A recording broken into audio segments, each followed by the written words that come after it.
Selamat pagi, Assalamualaikum warahmatullahi wabarakatuh.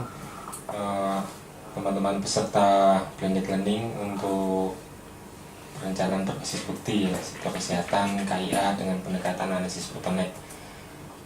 Saya kira Bapak Ibu sudah banyak memahami di website ya terkait dengan mapping intervensi khususnya untuk perencanaan berbasis bukti. Tapi tidak ada salahnya kalau kita mencoba mengulang lagi apa yang disebut dengan perencanaan berbasis bukti. Perencanaan berbasis bukti ini dilatar belakangi dengan adanya angka AGI dan AKP dan serta ABA di Indonesia yang cukup tinggi ya. Kalau kita lihat dari hasil Riskes tahun 2012 yang baru saja keluar, adanya peningkatan pada jumlah angka kematian ibu dan stagnansi pada angka kematian anak dan balita. Dan itu kemudian juga ditambah dengan kesenjangan di daerah yang ternyata pembangunan kesehatannya tidak merata ya. Artinya mungkin daerah-daerah kaya mulai mencoba memperbesar anggaran kesehatannya, termasuk anggaran di pusat yang sekarang JKN aja sudah cukup tinggi ya biayanya, cuman itu mengarah ke kuratif. Bagaimana dengan peningkatan pembiayaan di upaya promotif dan preventif? Apakah di daerah sudah berimbang? Terus kemudian di peran daerah nih untuk perencanaan untuk di latar belakang ya. Jadinya peran daerah perencanaan pelayanan kesehatan ibu dan anak juga masih sangat minimal. Artinya kalau Bapak Ibu melihat DPA ya, dokumen pelaksanaan anggaran di tingkat dinas kesehatan, kalau lebih menjurus lagi ke dokumen perencanaan yang khusus untuk KIA, kita akan lihat bahwa sangat sedikit anggaran yang dialokasikan untuk kesehatan ibu dan anak di luar fisik ya. Kalau fisik mungkin besar, cuman kalau untuk program promotif saya kira masih sedikit. Dan faktanya adalah memang kapasitas perencanaan di daerah masih belum optimal. Dan kemudian ditambah lagi belum semua daerah memiliki tim perencanaan yang sistematis. Artinya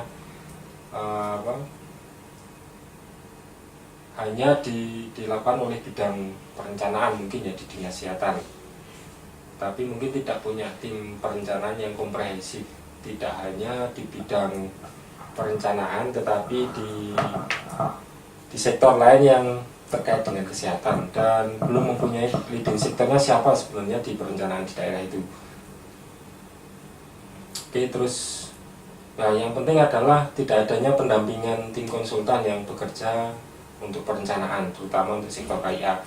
Dan ini masalah ini seluruh Indonesia mungkin belum punya pendamping atau konsultan tersendiri untuk perencanaan sektor KIA. Berbeda mungkin dengan pembangunan atau fisik, mungkin PU ya. PU itu juga sudah punya konsultan ya untuk perencana. Kalau kita lihat di grafik ini ya, bahwa setelah desentralisasi kematian balita di provinsi kepulauan itu memburuk. Ada ini yang warnanya pink ini kan artinya tidak ada penurunan, bahkan mungkin kecenderungannya naik. Tetapi mungkin di daerah seperti Jawa, Bali, Sulawesi, Sumatera mungkin bisa stagnan, bisa saja turun. Cuman ini kita masih prediksi yang garis-garis putus. Artinya kalau kita lihat dari sisi kesenjangan daerah memang sangat terlihat. Kalau di Kepulauan Nusa Tenggara, Maluku dan Papua itu cenderung mengalami kenaikan, sedangkan di kepulauan yang sisi barat, yang Jawa, Sumatera, Bali itu bisa jadi mengalami penurunan karena perbaikan di berbagai tempat yang relatif lebih mudah. Slide. Untuk kematian neonatal juga seperti itu ya, artinya ada juga estimasi peningkatan di luar Pulau Jawa ya. Artinya memang perbaikan kapasitas itu lebih mudah dilakukan di daerah-daerah yang mudah dijangkau atau di perkotaan. terutama di Jawa ya. Tapi juga tidak menjamin kalau angka kematian ibu dan anak bisa mudah turun ya. Nah, logikanya seperti itu. Jadinya mungkin saja tidak mudah juga untuk daerah-daerah di kepulauan di luar Jawa ya, terutama di Papua, Maluku, dan Nusa Tenggara yang kalau kita lihat kondisi geografisnya memang sulit. Jadi pembahasan perencanaan pokok bahasan di perencanaan berbasis bukti ini terdiri dari pertama definisi, uraian mengenai analisis bottleneck, strategi penyelesaian, kemudian prioritas pemilihan strategi, perhitungan biaya dan penganggaran, proses perencanaan penganggaran berbasis bukti, penugasan, dan mungkin penutup. Penugasan sudah. Oke, jadi dari definisi yang digunakan, slide. Intervensi adalah sebuah praktek yang dilakukan untuk mengurangi angka kematian dengan akibat penyebab yang spesifik. Contohnya intervensi ini ada antenatal care, antibiotik untuk penyembuhan pada balita, dan imunisasi. Dan sekitar ada 66 intervensi yang kita gunakan untuk pendekatan perencanaan berbasis bukti ini. Yang kedua, istilah bottleneck ini merupakan kendala-kendala yang atau hambatan yang terjadi pada sistem kesehatan dalam menyalurkan intervensi kepada populasi tertentu yang memang membutuhkan. Contohnya ibu hamil yang tinggal di daerah terpencil, sehingga untuk mencapai fasilitas kesehatan susah ya untuk kelahiran. Nah, ini butuh intervensi. Misalkan ponet ini harus dibentuk di daerah puskesmas yang memang banyak rural areanya. Kemudian ponet sendiri pun membutuhkan mungkin rumah tunggu atau rumah bersalin yang harus menampung ibu-ibu hamil sebelum melahirkan. Istilah ketiga adalah strategi, yaitu kegiatan yang dapat menghilangkan sumbatan atau meningkatkan cakupan intervensi. Contohnya membangun rumah tunggu untuk melahirkan. Kemudian service delivery channel, artinya saluran penyampaian layanan. Level pada sistem kesehatan di mana intervensi dilakukan. Contohnya rumah sakit, puskesmas, polindes, desa, pustu ya. Di sini mungkin juga ada pustu. Slide. Tujuan perencanaan berbasis bukti yaitu penguatan perencanaan dan penganggaran sektor KIA kesehatan ibu dan anak yang berbasis bukti yang dinilai melalui pertama adanya peningkatan alokasi pembiayaan untuk program kesehatan ibu dan anak. Yang kedua, perencanaan dilakukan sesuai dengan sumbatan sistem kesehatan yang ada dan berdasarkan 66 intervensi berbasis continuum of care. Ini yang tadi saya sebutkan, 66 intervensi yang digunakan. Tapi seringkali kita tidak menggunakan 66 intervensi karena memang kesulitan kita untuk mendukung data-data di beberapa intervensi. Yang selanjutnya, apakah perencanaan berbasis bukti itu? Jadi pendekatan berbasis bukti yang digunakan untuk membantu proses perencanaan penganggaran di level kabupaten kota. Berbasis bukti di sini artinya tidak hanya berdasar data, tetapi berdasarkan intervensi yang tadi 66 tadi untuk yang memang terbukti mengurangi angka kematian ibu dan anak. Jadinya itu sudah melalui proses ilmiah, artinya memang ada penelitian-penelitiannya sehingga terkumpullah 66 intervensi yang memang terbukti bisa menurunkan angka kematian ibu dan anak. Yang lebih spesifik kalau PBB itu adalah untuk memprioritaskan intervensi yang telah diketahui dapat menurunkan kematian, kemudian mengidentifikasi hambatan di daerah dengan membuat strategi peningkatan pelayanan KIA, kemudian memperkirakan biaya dampaknya, dan yang penting lagi adalah bekerja sama dengan pembuat kebijakan di daerah, terutama lintas sektoral juga untuk menyusun strategi dalam bentuk rencana anggaran. Slide. Data-data untuk perencanaan berbasis bukti ini. Pertama, epidemiologi penyakit ya, termasuk angka kematian, angka kesakitan, dan lain sebagainya. Kemudian cakupan pelayanan, kemudian fasilitas dan sumber daya pelayanan kesehatan, akses ke fasilitas kesehatan. Sumber data yang dapat dipakai, pertama mungkin profil kesehatan kabupaten ya, kemudian ada laporan berkala kabupaten, KIA, KESKA, imunisasi dari semua bidang di kesehatan. Kemudian kita juga melihat Badan Pusat Statistik punya data seperti data penduduk, data rumah yang ya saya kira sudah disensus atau enggak, atau yang sudah tercakup asuransi atau enggak, dan lain sebagainya. Kemudian bisa juga kalau enggak ada Riskesdas, ini Riskesdas juga bisa dipakai. Kemudian SDKI atau IDHS, terus adanya juga jenis-jenis atau petunjuk hunian dari Kementerian Kesehatan. Slide. Jadi kalau kita menjelaskan lagi masalah perencanaan berbasis bukti, ini juga bisa diartikan sebagai salah satu pendekatan sistematis untuk perencanaan kesehatan ibu dan anak di daerah. Ini berbasis bukti brain-based, menggunakan analisis bottleneck yang punya indikator kuantitatif dan kualitatif. Ada intervensi KIA di 3 kelompok masyarakat, di 3 kelompok ya. Pertama masyarakat, keluarga, dan sampai ke klinisi atau istilahnya di rumah sakit. Kemudian yang kedua yang terpenting di BB ini adalah juga butuh fasilitator yang dapat mendampingi secara berkelanjutan tentang perencanaan ini.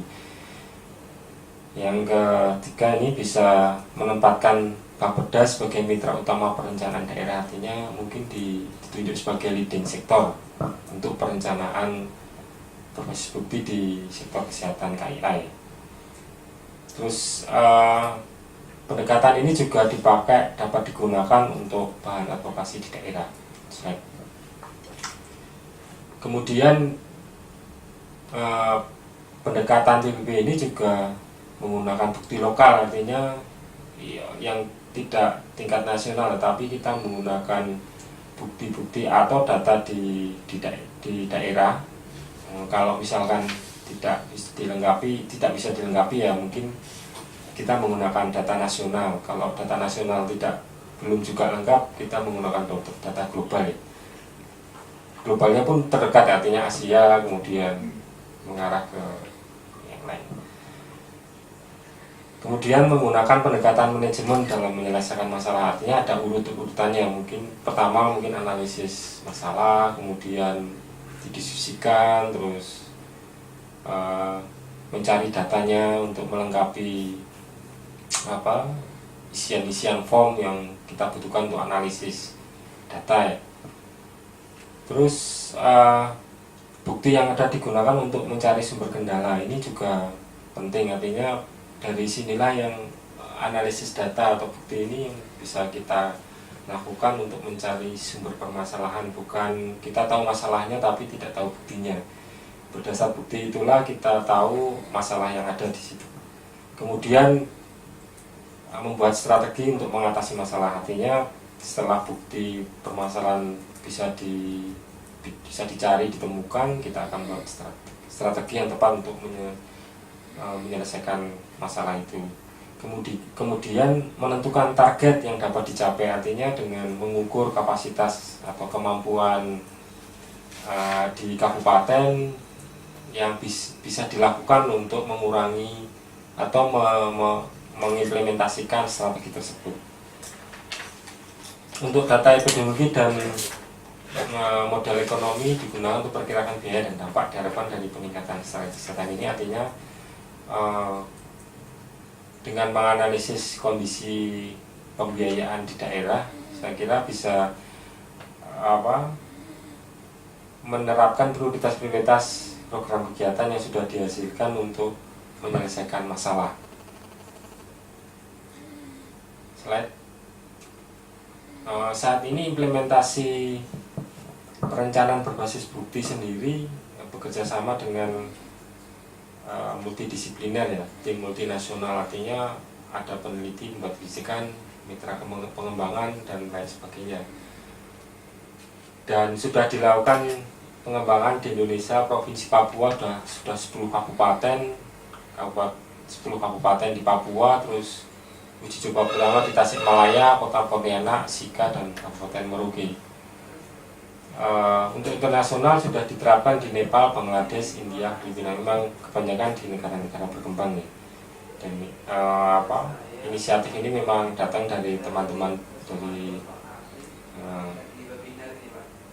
University of Queensland, kemudian ada dari UNICEF.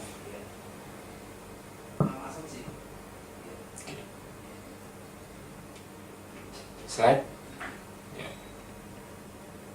Langkah-langkah dalam investment case ini, slide lagi mas ya. Jadi pertama ada pengantar lokakarya. Ini pertama yang dilakukan, mungkin ada pengenalan, ada kirim siapa surat-surat. Ini kelihatannya banyak administrasi ya pengantar lokakarya. Ini juga ada pendahuluan ya, maksudnya ada latar belakang. Kita harus mengolah data dulu untuk memperlihatkan kalau ada masalah di daerah. Oke, terus ada definisi masalah, kemudian kita membuat grafiknya, bottleneck. Setelah itu identifikasi masalah, kemudian memecahkan masalah ini dengan strategi, terus mengkategorikan sampai dengan biayanya per strategi. Kemudian setelah dikumpulkan strategi dengan biayanya, muncullah kita harus menentukan strategi prioritas. Kemudian setelah strategi prioritas kita tentukan, baru strategi itu diadvokasi untuk bisa masuk dalam dokumen perencanaan dan penganggaran di tingkat kabupaten kota sesuai format RK atau DPI, dan menentukan sumber pembiayaannya.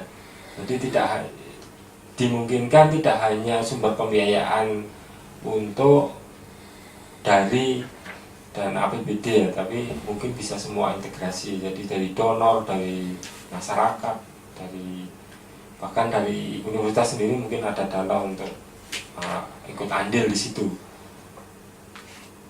Oke, terus yang ini slide mas, jadinya ini adalah langkah-langkah bagaimana perencanaan berbasis bukti supaya bisa mempengaruhi teman-teman di perencanaan di daerah. Artinya kita masuk di mana. Kalau Musrenbang mungkin mungkin susah ya, terus karena kita kecuali mau ikut dalam Musrenbang ya, karena Musrenbang juga dari tingkat desa, kecamatan, kelurahan, kecamatan, kabupaten. Nah, mungkin di kabupaten inilah kita bisa masuk di situ untuk sosialisasi mengenai perencanaan basis bukti ini, sehingga ketika melakukan perencanaan basis bukti bersama-sama orang teman-teman kabupaten bisa masuk dalam rencana kerja anggaran dinas kesehatan. Tapi lebih bagus kalau kita juga masuk dalam Musrenbang ya, artinya kita tahu permasalahan yang ada di lapangan, kemudian kita cocokkan dengan data yang kita punya, apakah datanya itu memang berdasarkan lapangan atau enggak, karena kita bisa mengidentifikasi data itu benar atau salah dari pengumpulan data itu. Artinya ketika analisis ternyata tidak benar, itu bisa kita lihat. Slide ini yang seperti penugasannya, bagaimana kondisi kesehatan ibu dan anak di kabupaten dan apa penyebab kematian ibu dan anak. Kalau kita lihat contohnya ya, contoh analisa penyebab kematian ibu dan anak yang sudah kita olah ini kebanyakan aspeksia, kemudian ada preterm birth ini BPLR, terus ada infeksi kan. Ini tiga hal ini juga yang terbanyak, yang umumnya ada di kabupaten. Umumnya sama tapi mungkin strategi pemecahannya bisa berbeda. Slide. Bagaimana kita memilih intervensi utama di bidang KIA. Contohnya slide mas. Intervensi berbasis bukti ini sesuai dengan publikasi The Lancet ya, kalau kita cari di internet.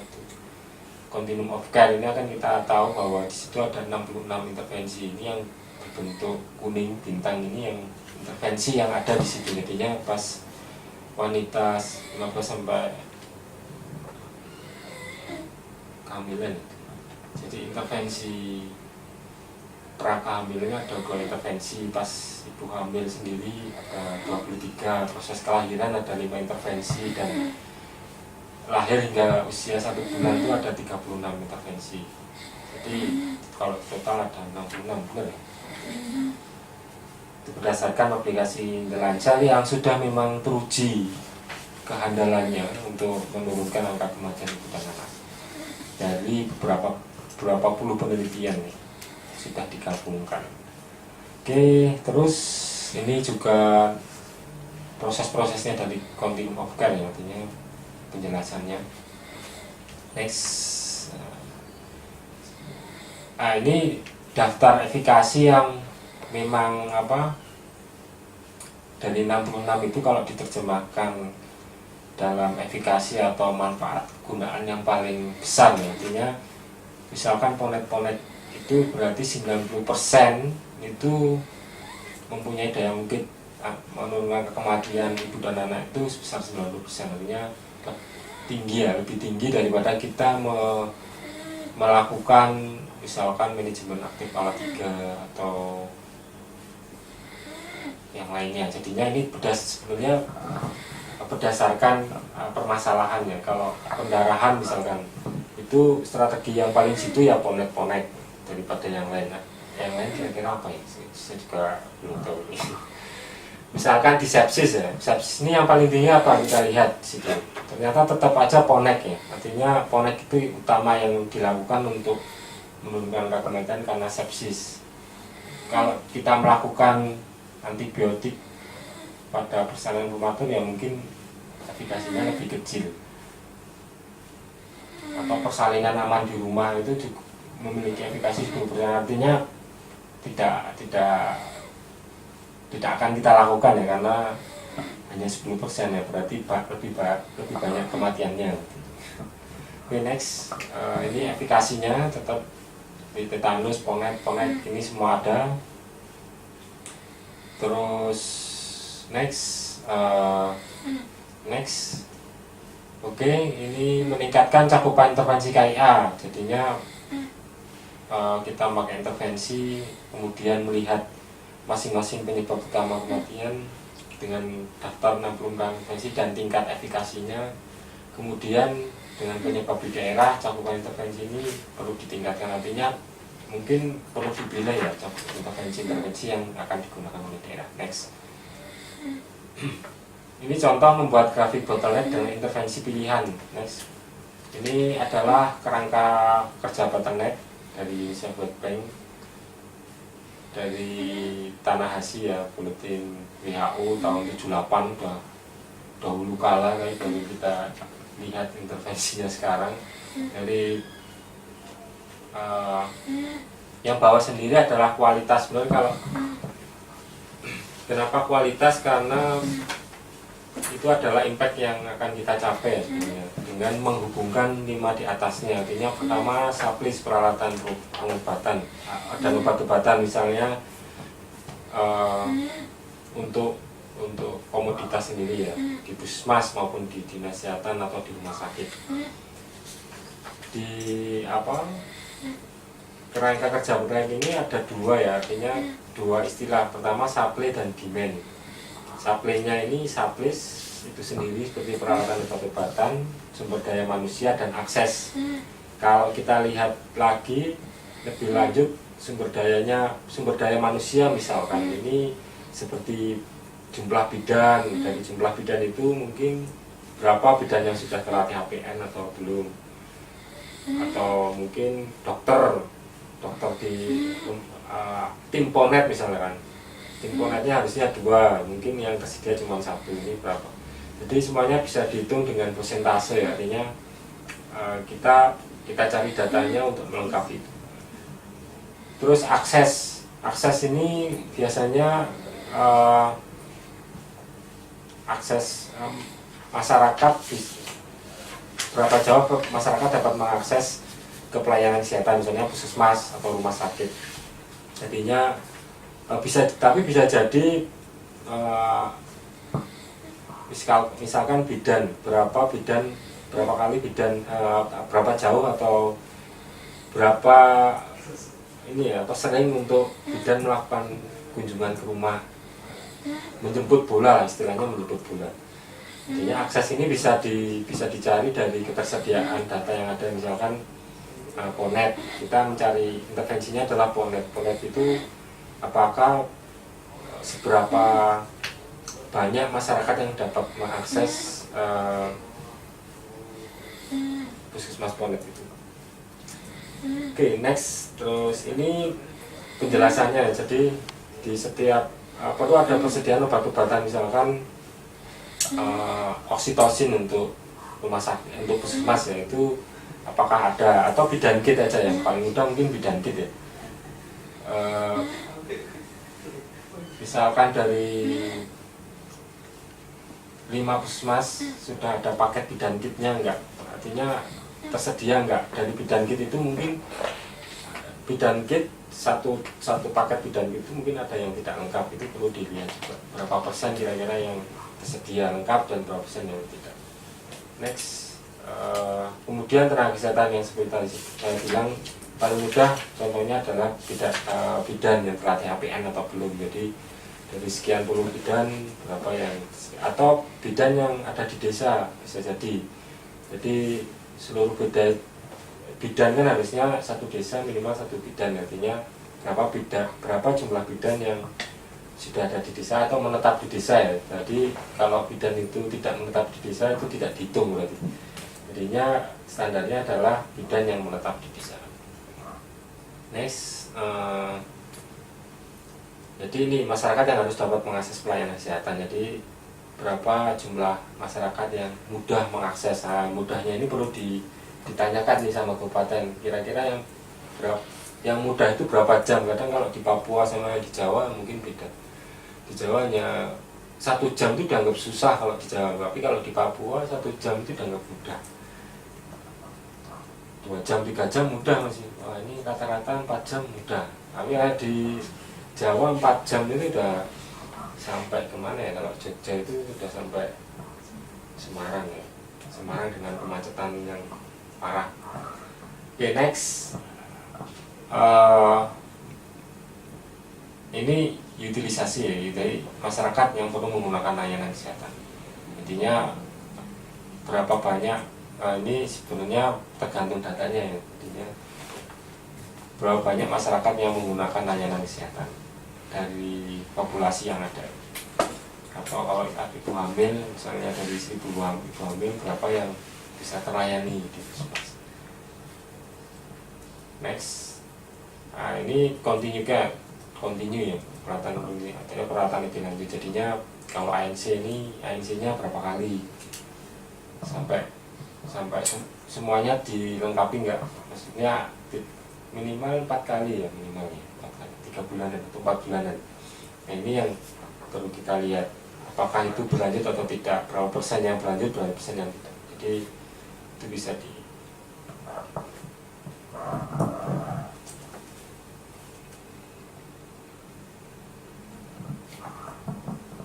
next. Terus kualitas ini yang penting, artinya kalau misalkan ibu hamil yang tadi ANC-nya lengkap itu berapa yang normal, artinya melahirkan normal dengan baik-baik, artinya sehat ya, artinya dengan kualitas yang bagus, terang bagus. Tapi mungkin ada yang dirujuk atau ada yang walaupun normal ternyata ada masalah karena pelayanannya yang tidak baik. Ini juga bisa dicari datanya, cuman memang kesulitannya kita harus benar-benar melihat data-data yang ada tersedia di situ. Jadinya paling mudah untuk bisa menentukan indikator-indikator yang kita cari di bottleneck graph tadi, karena dari situlah dasar menemukan masalah. Kalau misalkan itu tadi pertama yang komoditas, kalau balik lagi mas tadi pertama terus misalkan obat-obatan tadi ya, ini misalkan bidan ada 100 bidan, ternyata hanya tersedia 50 bidan kit, artinya bahwa masalahnya adalah karena tidak semua bidan mendapatkan bidan kit. Ini yang strateginya adalah ya pengadaan kegiatan, program kegiatan ya pengadaan bidan kit. Oke, next yang terakhir tadi. Terus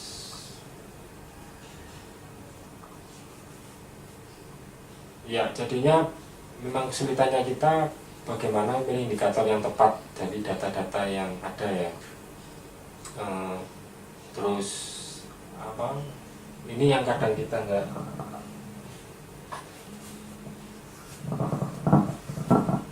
sampai dengan apa intervensi yang digunakan, kemudian kualitas dari intervensinya apa. Misalnya Ponet bagaimana peralatannya, terus SDM-nya gimana, dengan kualitas akhirnya ke kualitasnya.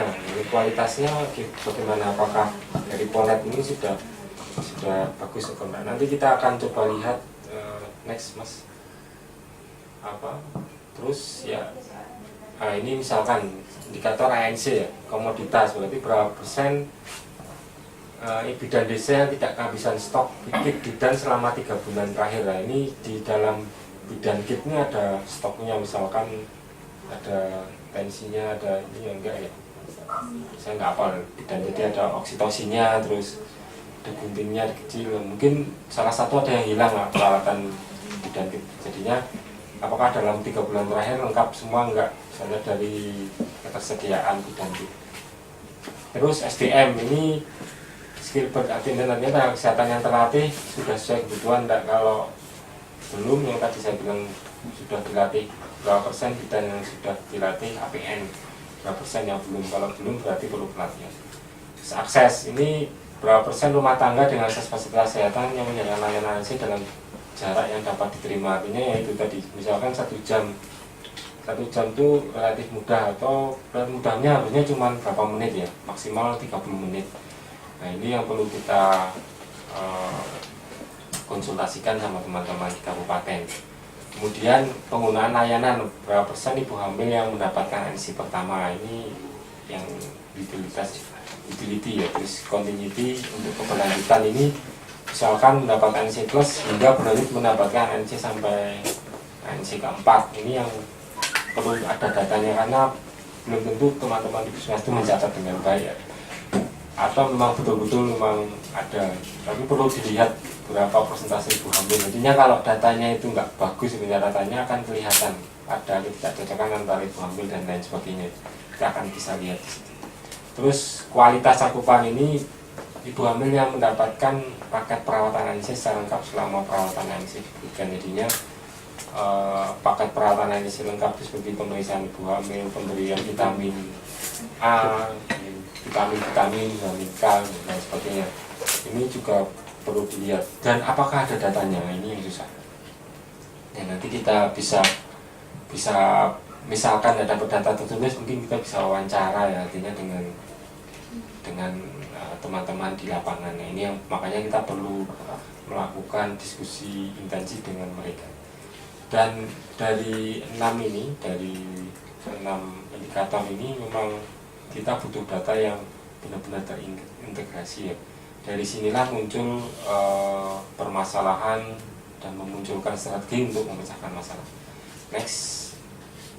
Jadi kalau kita membuat, nah ini kita akan mempertanyakan kembali nih setelah grafiknya jadi, apakah grafik tampak representatif mewakili kondisi daerah. Karena bisa jadi yang kalau kita lihat grafik bottleneck, Mas Ali ke grafik bottleneck yang tadi, terus balik ke awal terus.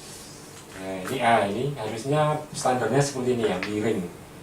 Tidak mungkin 3 demand itu lebih baik atau grafiknya dari supply. Jadi logikanya kalau demandnya di atas, apalagi kualitas ya, kualitasnya lebih tinggi dari pemakaian benar, berarti itu tidak representatif. Mungkin dari sini ada pertanyaan nggak? Bisa gitu ya? Iya, langsung.